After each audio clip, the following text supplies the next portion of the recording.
जरूर कर ले।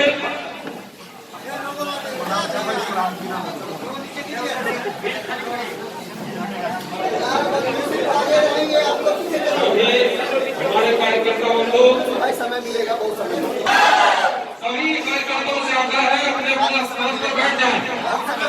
सही रोशन जी समय मिलेगा, अभी लोग बैठ जाए। भारत माता की, भारत माता की, भारत माता की। आप सबको मेरा हृदय से प्रणाम।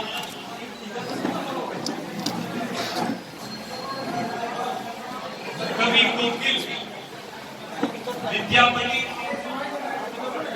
महान मीमांसक और विश्व प्रख्यात दार्शनिक मंडन मिश्रा की धरती मिथिलांचल को मैं प्रणाम करता हूं।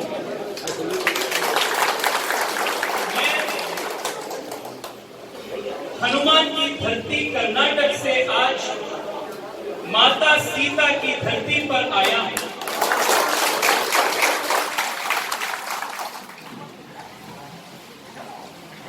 भारतीय जनता पार्टी के युवा मोर्चा के अध्यक्ष की नाते जिम्मेदारी लेने के बाद मेरा पहला प्रवास इस पुण्य भूमि समस्तीपुर और पुण्य भूमि बिहार में हो चुका है। ये मेरा पूर्व जन्म का सौभाग्य मानता हूं कि आप सबका प्यार और विश्वास मुझे मिल रहा है। साथियों,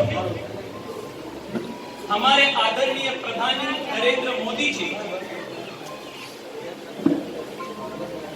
भव्य भारत बनाने का एक बहुत बड़ा सपना और मिशन हम सबको दिखाया।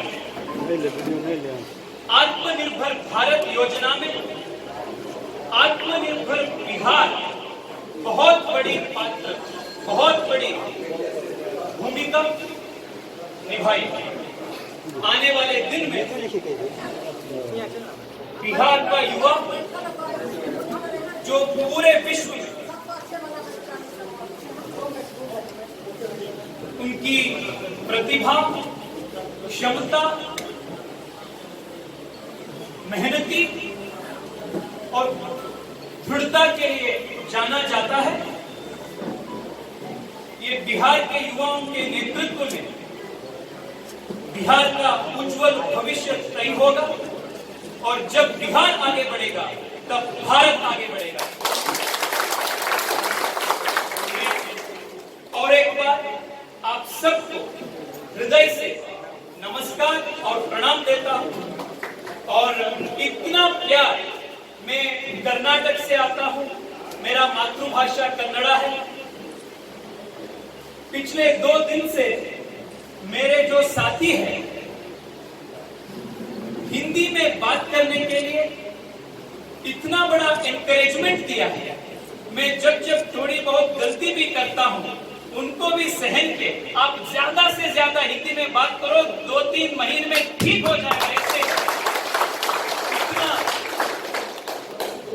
प्यार भी दिया है। मैं हमारे ऊर्जावान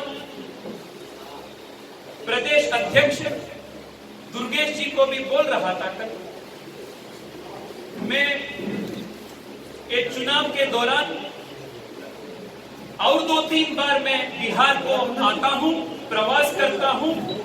ना सिर्फ भारतीय जनता पार्टी और एनडीए के सरकार को आने में मेरा थोड़ा बहुत मदद करने के साथ मेरा हिंदी को इम्प्रूव और सुधारने के लिए भी बहुत बड़ा मौका मिलेगा। इसलिए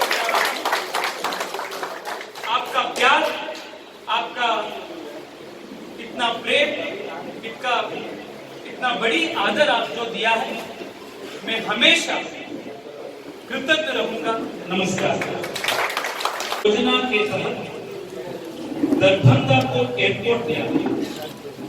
देश और दुनिया के कोने कोने में रहने वाले लोगों को अपने घर आने में और सुविधा होगी।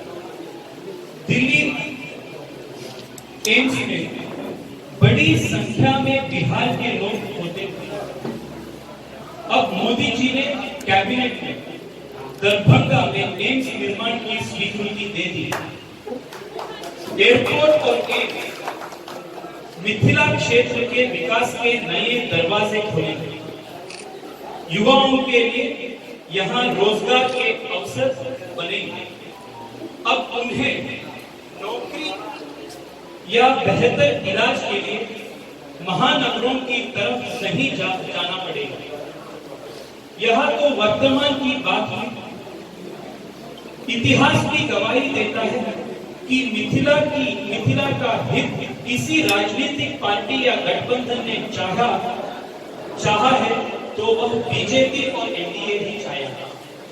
जब अटल बिहारी वाजपेयी प्रधानमंत्री बने तो उन्होंने न सिर्फ मैथिली भाषा को सम्मान देते हुए 8वीं अनुसूची में जगह दिलाई, बल्कि 1934 के भूकंप में 2 भाग में बंट चुके मिथिला को कोसी महासेतु दिया। हाल ही में आदरणीय मोदी जी ने कोसी रेल महासेतु का उद्घाटन करके दोनों भाग का एकीकरण किया। नरेंद्र मोदी जी देश के हर हिस्से में विकास की धारा को पहुंचाने के लिए लगातार काम कर रहे हैं। वह अपने कई इंटरव्यूज और भाषणों में मिथिला के प्रसिद्ध मखाना और उसकी पौष्टिकता का जिक्र किया। बिहार में एग्रो प्रोसेसिंग इंडस्ट्रीज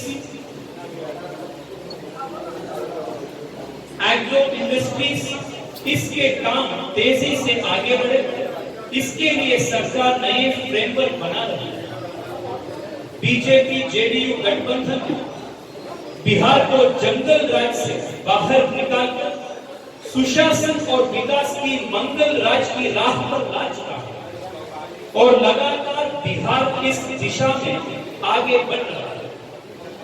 नहीं तो आप उस दिन को याद कीजिए जब दिन दहाड़े हत्या, अपहरण जैसी घटना आना, बिहार में बिजली का आना खबर हुआ। वंशवाद और बाहुबलियों से सजी है अराग आरजेडी। कांग्रेस का तो अब खैर नाम नहीं लेने वाला शाही जो फार्म बिल्स के बारे में चर्चा हो रहा है बिहार के इलेक्शन में, उसका कोई फर्क नहीं है। दूसरा बात ये हम इम्पोर्टेंस दे रहे हैं, हम समझना है कि जो ये पॉलिटिकल पार्टीज कांग्रेस से प्रारंभ होकर सब अन्य दलीय पार्टी जो इसको अपोज कर रहा है,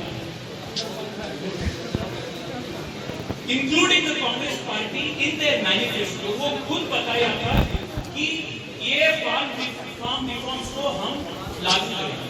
अब जब नरेंद्र मोदी जी आने के बाद नरेंद्र मोदी जी कर चुके हैं, इसलिए वो इसको विरोध कर रहा है। आप देखिए जो भी अच्छा काम नरेंद्र मोदी जी जो करता है उसको सिर्फ नरेंद्र मोदी किया है, इसलिए उसको वो अपोज करता है। आज भी नरेंद्र मोदी जी देश के बात किया है, सरदार पटेल का जो स्टैच्यू ऑफ यूनिटी जो नरेंद्र मोदी जी ने बनाया, आज तक एक भी विपक्ष के नेता आज तक एक बार भी सरदार पटेल का जो बड़ा स्टैच्यू है, विश्व का अति बड़ा स्टैच्यू है, एक बार भी नहीं आया। ये राष्ट्र के प्रति ये अपमान है, क्योंकि सरदार पटेल, राजेंद्र प्रसाद ऐसे जो लोग हैं वो राष्ट्र का एक बहुत बड़ा आइकॉन है। So we don't have to take the opposition very seriously. आप युवा हैं और बिहार में चुनाव का जो घोषणा हो चुके हैं, 10 युवाओं को नौकरी देने की बात है, आपका क्या इसमें राय है और आप क्या कहते हैं? सर मैं बहुत सरप्राइज हूँ। रोजगार सृजन हस्ताक्षर करने से हो सकता है, एक मीटिंग बुला के सरकार के हुकुम करने से रोजगार का सृजन हो सकता था, तो कोई प्रदेश या किसी देश में बेरोजगारी का प्रॉब्लम ही नहीं होता। ऐसे चाइल्डिश स्टेटमेंट को सिर्फ ये लोग बोल सकता है जिन्होंने जमीन से और वास्तविक साथ से जुड़े नहीं हैं। सिर्फ वो लोग ऐसे बयान दे सकता है। और मैं उनसे पूछना भी चाहता हूं,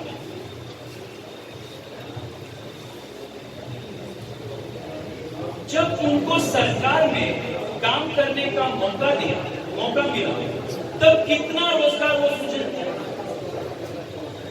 उन्हें उनके पिताजी के राह पे ही स्कैम करते, अभी भी वो बेल पे। कांग्रेस और आरजेडी इसलिए गठबंधन में है क्योंकि दोनों पार्टी के युवराजाओं ने आज बेल पे। नरेंद्र मोदी और नीतीश कुमार जी दोनों साथ में इस कारण के लिए है क्योंकि 21वीं सदी के युवाओं का आकांक्षा, महत्वाकांक्षा समझते हैं और विकास के बाद बोलते हैं। ये दो ये फर्क है आरजेडी और बीजेपी, आरजेडी, एनडीए और दूसरे पार्टियों से। जो लोग उनके पूरे जीवन में एक दिन का भी ईमानदार से रोजगार कमाई नहीं किया है, वो रोजगार के ऊपर, बेरोजगारी के ऊपर बात करने का नैतिक अधिकार भी उसको नहीं है। इसलिए हम उसका जो बेरोजगारी का बात कर रहा है, वो मोदी जी आने के बाद भारत में ऐसे जो युवा राजा थे वो बेरोजगार हो चुका है। उनके खुद के बेरोजगारी का दल को ऐसे ये फैला रहा है। दूसरा सवाल है, आपके शहर में प्रधानमंत्री का पुतला फूका गया और प्रधानमंत्री मुर्दाबाद का कल नारा लगाया गया है, इसके विषय में आप क्या कहें? देखिए, भारत में आज भी सबसे प्यारा और सबसे आदर